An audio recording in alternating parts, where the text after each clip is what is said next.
Egyptian cinema, just to talk about that, is this. It is very important in Egypt, and it's sometimes hard for Europeans to even understand. It's much more similar to how it is in America.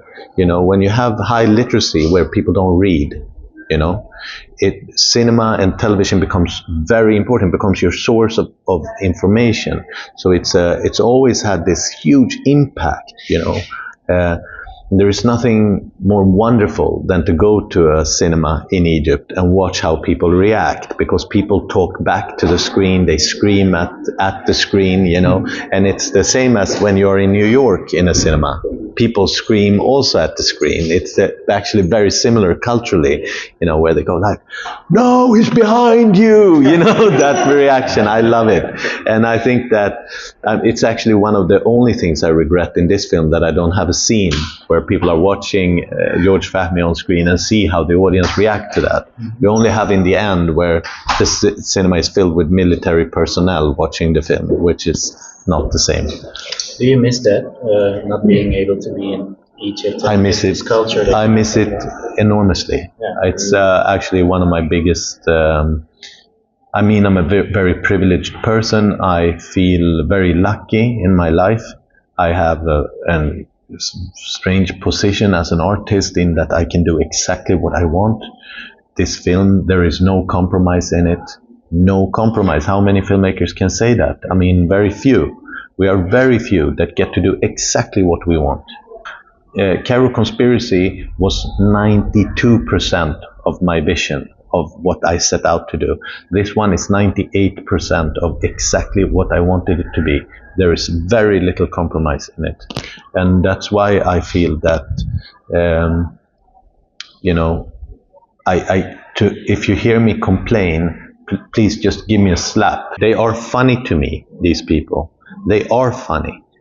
I mean, the problem is, it's like, you know, Donald Trump. It could be funny. Unfortunately, we have all stopped laughing now, right? And that is sort of what the film is, you know. I invite you to laugh, but be aware that you will probably have to swallow that laughter later, because these people are very dangerous. I think we should have taken him serious. I know it's hard. He has a spray tan. He has this yellow fur on his head. It looks funny to us. He says outrageous things. It's funny. Oh my God, he's an idiot. I'm not sure. I'm not sure you should underestimate his agenda and the people around him. I think you should take it very serious. And that is, I want to be clear. I don't think the film is trying to propagate, or it doesn't try to drive an agenda at all. It's like all cinema, for me, it's an act of empathy, trying to understand us as human beings, how we react to power. At what point do we break?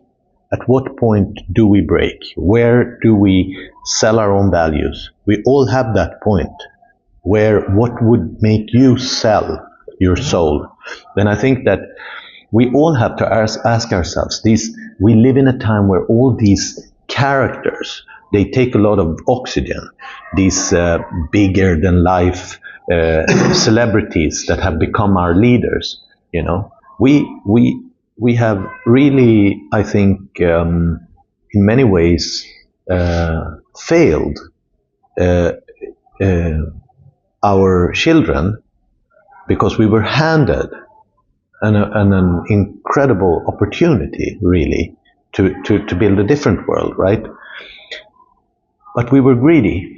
We wanted to redecorate our kitchens and drive nice cars, and we wanted to do other things than to actually ask ourselves, is it really not important? Should we really celebrate these celebrities like that? Should we have this absolute, you know, instead of actually saying like, what is this person's merits? What do you know about this? Have you a university degree?